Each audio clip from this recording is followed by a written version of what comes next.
Hello everyone, today I'm going to have a look at the Battle of Prague from Clash of Arms Games. This is volume 8 in their Battles from the Age of Reason series. Okay, quite an attractive box, period picture on the front. Have a look at the back. Nice colour pictures of the counters, maps, the Lobosix extension map. Okay, quite nicely done, printed in the USA. Okay. So, let's have a look what's in the box. First of all, we have the Battles from the Age of Reason rules of play. These are generic rules for the entire system, and the system covers 7 Years' War, American War of Independence, War of the Austrian Succession battles, basically 18th century warfare. They're quite detailed tactical rules, but I found them very, very clear. I've been playing the system for quite a while. This is the 3rd edition. One thing I found is generally everything's in there. Okay, sometimes it takes you a little while to find it, but the rules are very, very good. Okay, so along with that, we've also got the battle rules for Prague itself.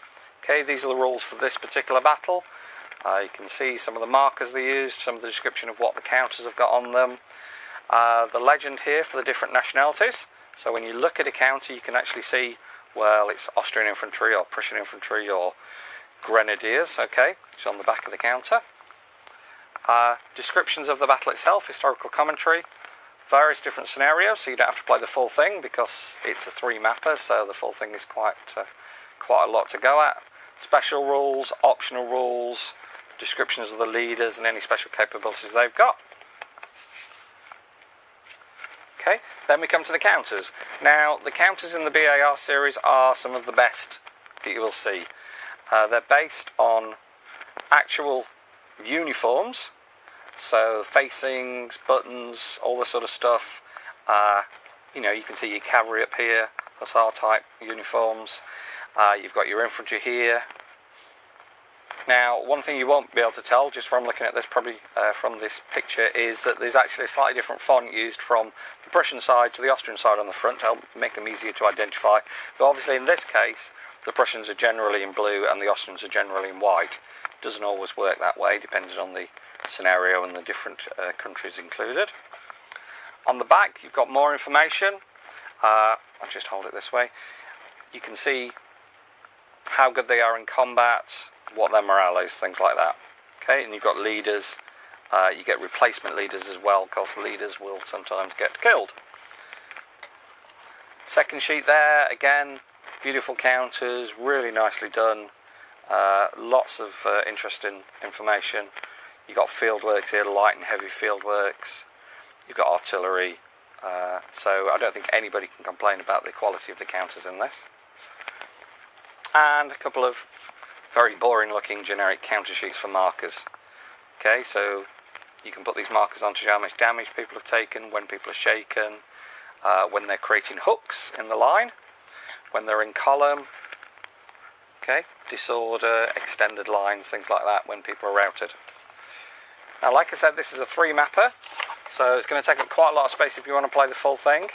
I've played a few of the previous ones, but I think the biggest I've done before is a 2-mapper, so 3 maps is going to be a bit difficult to get on. The maps, as usual, are very nicely done. I would actually say that in the past, some of the BAR maps have been a little bit difficult to read. Not vague, you might say, but certainly you need a close look at them sometimes to spot terrain adjustments. This one seems to be the clearest, I think, that they've done so far. So you shouldn't have any difficulty playing this one. Nice, not too colourful, but not plain white either.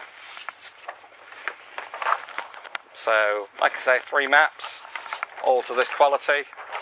I think if you can get this set up on the table with the counters on it, it's going to look very, very attractive.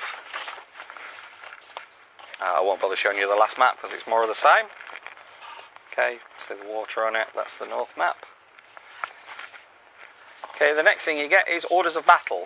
Now, command and control is quite important in this system, so you need to know who's in charge, who they're in charge of, and what units they've got under their command as well. So there's the Austrians under Prince Charles. Okay, and you've got some independent units, cavalry commands, artillery, and obviously you've also got the Prussian one as well. Okay, King Frederick II. Yep, there he is. Okay, again, beautifully done, full colour, nice classic look to it. Now, one of the things you get, because it's a tactical system, you get formations. Your guys can be in line, they can be in column, they can be skirmishers, they can be in general order, they can be in squares.